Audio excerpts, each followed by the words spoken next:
Welcome if you are new here, welcome back if you are returning. Today we are getting into some very important business.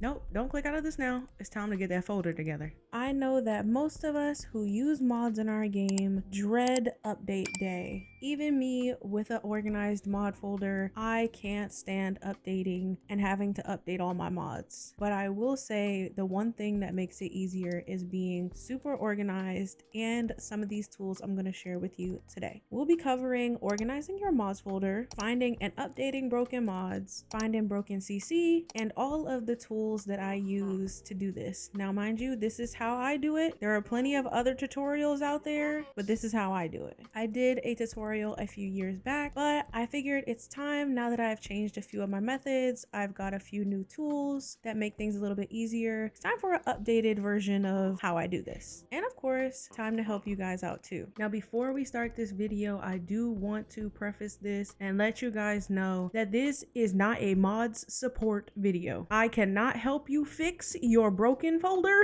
or locate what is broken in it. I can only give you the tools so that you can find it. I cannot fix your game for you, nor can anyone else. Only you can do that because we have no idea what is in your mods folder. But that is okay because I am going to teach you how to do it. If you're new here, or perhaps you just aren't caught up to a few things that have been happening recently, I recently got the very unfortunate news that my save file is corrupted. My forever save file. My save file that I have been working on for years. So with that being said, I am starting over from scratch. So this is the perfect time to go through, clean out my mods folder, organize everything, and just be a lot more mindful about the things that I'm downloading and putting into my game. My sim Jonah here is going to be our model sim for today's video. He is one of my favorite sims in my game as of lately. So everyone say hi, Jonah. All right, let's go ahead and get on into it. The first thing we are going to cover is organizing your folder. Now, I have gone ahead and made a mods folder template. Again, this is how I do it. You do not have to do the same thing. You do not have to use my template, but this will give you a head start in organizing your folder if you don't have it organized already. If the way I do it seems easy to you, then go ahead and download that folder. It'll be linked down in the description. This is the mods template. This is how it's going to look. It's going to come in a zip file. And I do want to say you do not have to delete your current mods folder. I repeat, you do not have to delete your current mods folder. We are going to use this folder as our new mods folder. This is my actual current mods folder, and this is the template. I do have a few extra files in here, but we'll get into that in a second. So how I like to organize my mods folder is by type and then by creator. So for example, in this furniture folder, you'll see that there is a test folder, which is where I put in new items that I'm not sure if I like them or not yet, or I'm putting them in my game. They may be a new creator I've never used before, or maybe just something I'm using temporarily and then I'm going to take it out afterwards. Those items go in here. Then I have a list of all the creators that I use. So I already know anything that I go and download from, let's say Felix, Andre, and Harry, I have them in one big folder just because they tend to work together a lot. They have some collabs and things like that. To me, it's just easier to keep those two creators together. They also have very similar CC, and I have never had issues with their CC, so I pretty much just automatically file their stuff away. There's no need for a test folder situation with them in my experience. So once you've made your creator folders, you'll then in that folder add in their CC. Now you can go another step if you would like to add in the different set folders. Let's just say you want this whole set to be in one folder. You can make another folder and add all those items into one set, so then you can see all of your sets in folders. I personally don't do this because I try to limit the amount of folders deep that I have. I try to keep my folder to 2 folders deep max, because keep in mind, the further in your files are, the longer it's going to take for your game to read them. So if you have folders that are 3, 4, and 5 folders deep, it's going to take take even longer for your game to get to that actual file when it's loading in. Now, why this is important: if you have all of your CC, whether that be build CC, cache CC, or whatever it is, even if you have all of your build CC just in a build CC folder and they're all just loose files like this, it's gonna take you forever to locate that one file if it ever breaks, especially if you end up having to do the 50-50 method. This way, if you ever get to the point where you have to do the 50-50 method, you at least can go down the list and go alphabetically and take out a certain amount of creators and then put them back in, and so on and so forth. The best thing I've ever done in my mods folder was add in a test folder. Like I said, if I'm trying out a new creator, or maybe I'm grabbing some CC from someone else's sim or a different build or something like that, those items, I'm putting them in a test folder because I have no idea what they're going to look like in game. For one, they may be broken, they may be outdated,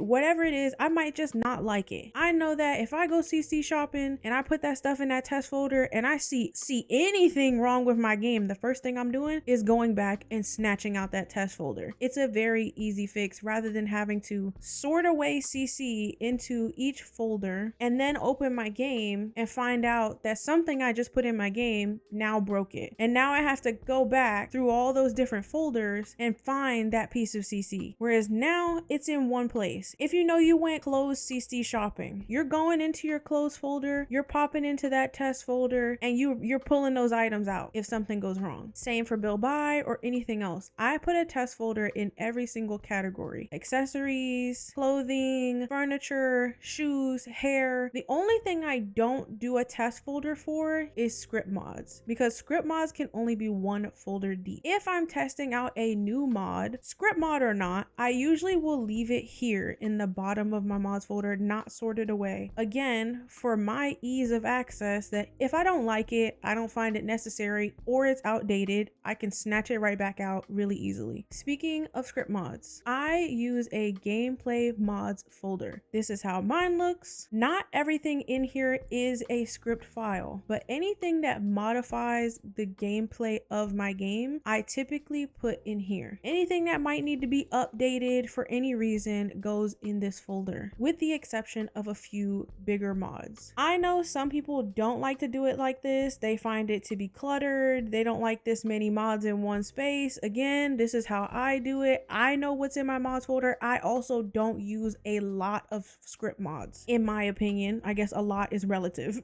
Script mods, any mod that has a TS4 script file as the type and not a package file is considered a script mod and can only be placed one folder deep. So that means gameplay mods is the folder. It can't go in another folder like how these are. Everything in these folders are just package files. These are just for me to sort out certain things for certain creators. I just recently started doing this. I don't know how I feel about it yet. It's still in testing.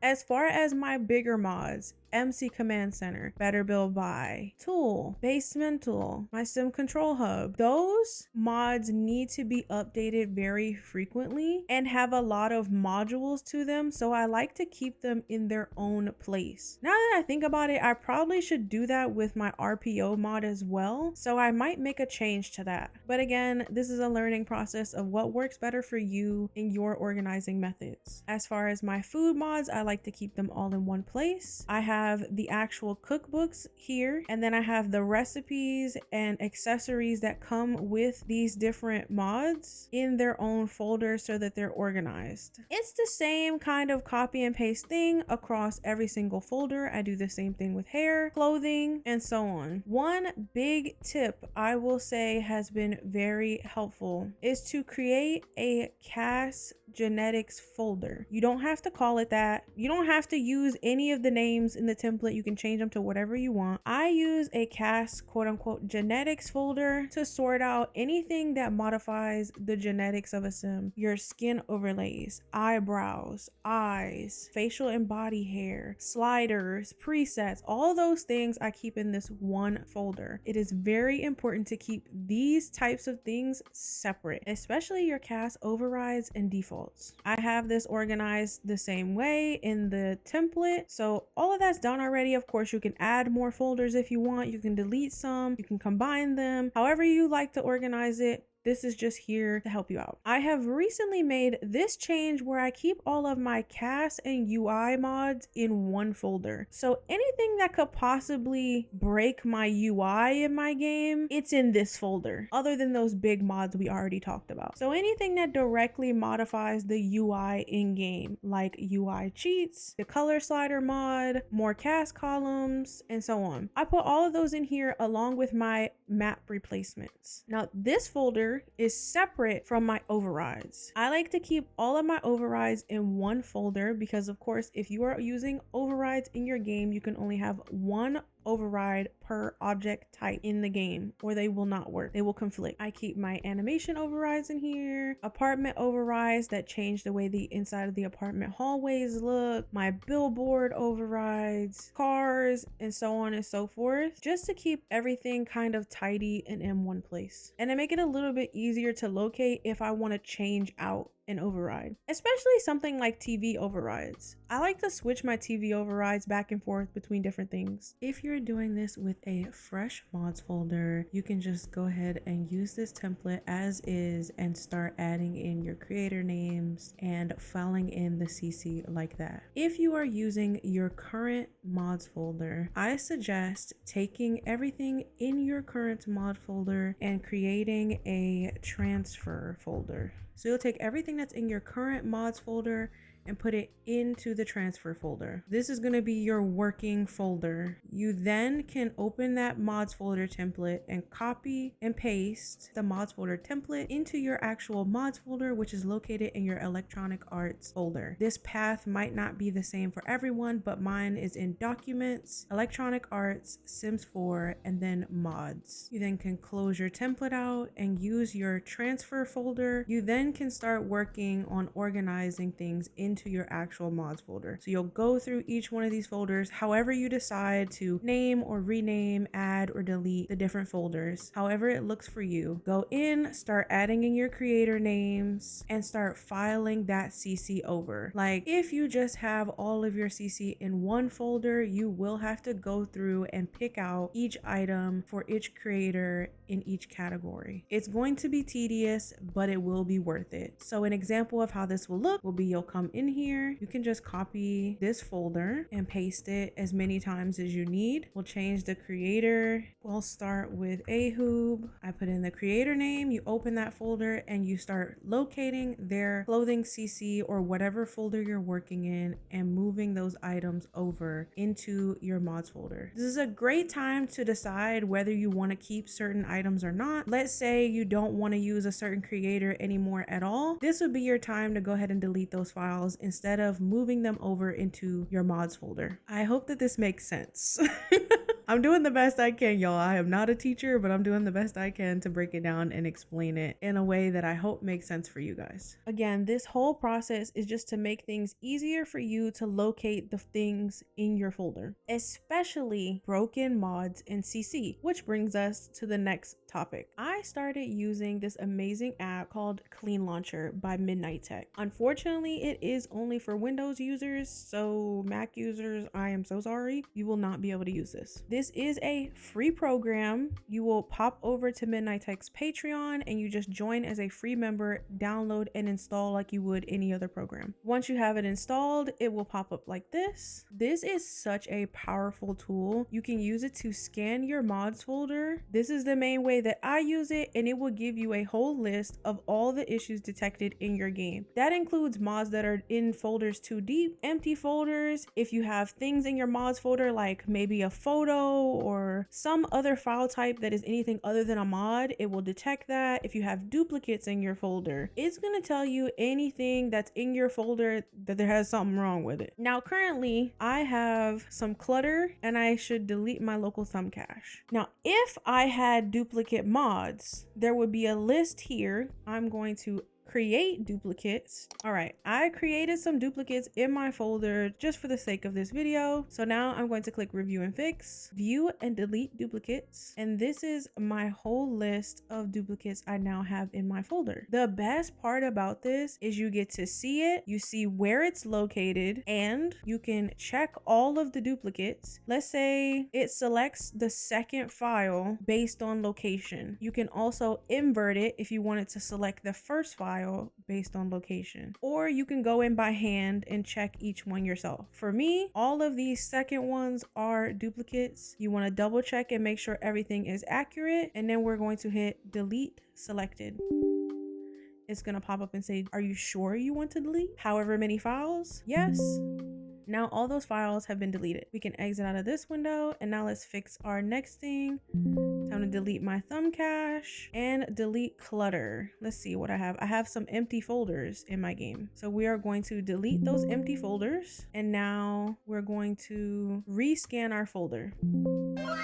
No critical issues are now found in my mods folder. She's nice and squeaky clean. This program can also detect if you have outdated or obsolete mods. I personally have never had this pop up before, so I'm not sure how accurately it works or doesn't. This program does have some other features to organize your folder for you and create backup folders for you and all that. I can't speak to how that works and how well it works or doesn't. I've never done it, so do that at your own risk.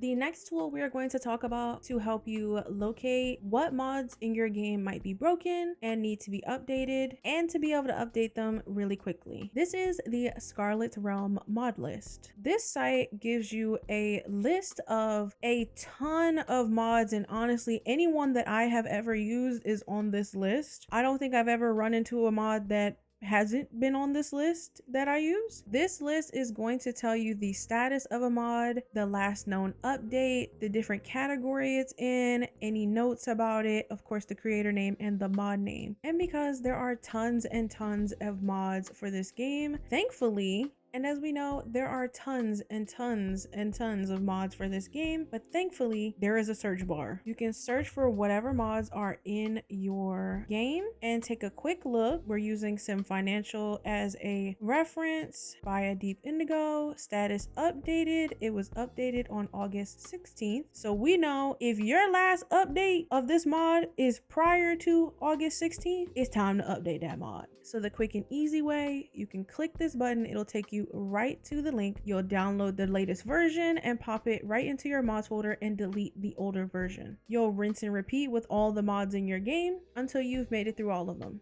If something is rendered broken, we know it's time to take it out of your game. This site is super helpful when it comes to updating, and I of course will have it linked down below with the rest of the resources. The next program we are going to use is the Sims 4 Tray Importer. I use this program so much, it's ridiculous. We're going to use this sim that I just made today as an example of how to locate broken CC. You know how you have your sims walking around your game and all of a sudden like their clothing starts bugging out, or you have the question marks all over them, or maybe they get super glossy or whatever.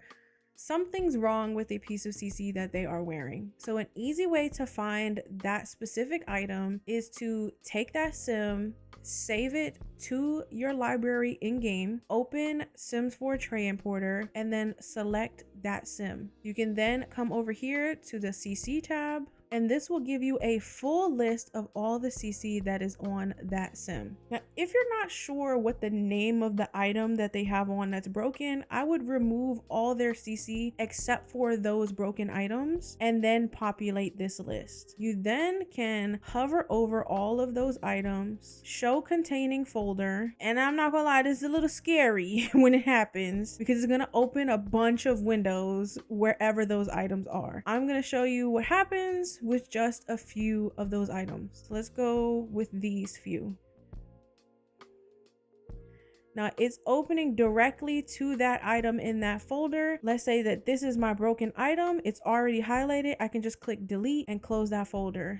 then the next item, delete, close that folder, and so on and so forth until you get through. When I am cleaning out CC in my folder, I'll take a fresh sim in CAS and I'll go through all of my CAS items in every category and just put the items on that sim that I no longer want in my game, and then I'll do this method and go through and delete it. I do the same exact thing with build buy. I'll go into an empty lot, I'll place down all the items I want to get rid of onto the lot, save it to my library, pop in here, I will pull up the lot, do the same thing, pull up the CC list, select all those items, all those windows are gonna pop up, and then I'll press delete. For me, it's the most efficient way to delete CC. Again, this is how I do it. You might not do it like that, but this is how I do it, okay? That is how I locate and delete bad CC that's in my game, or even just items that I know I no longer want. Now go and fix y'all raggedy folders, clean it up, get it in order, and I promise you your game will run so much better, so much smoother. You will be so much more confident when you go to update your game. It is so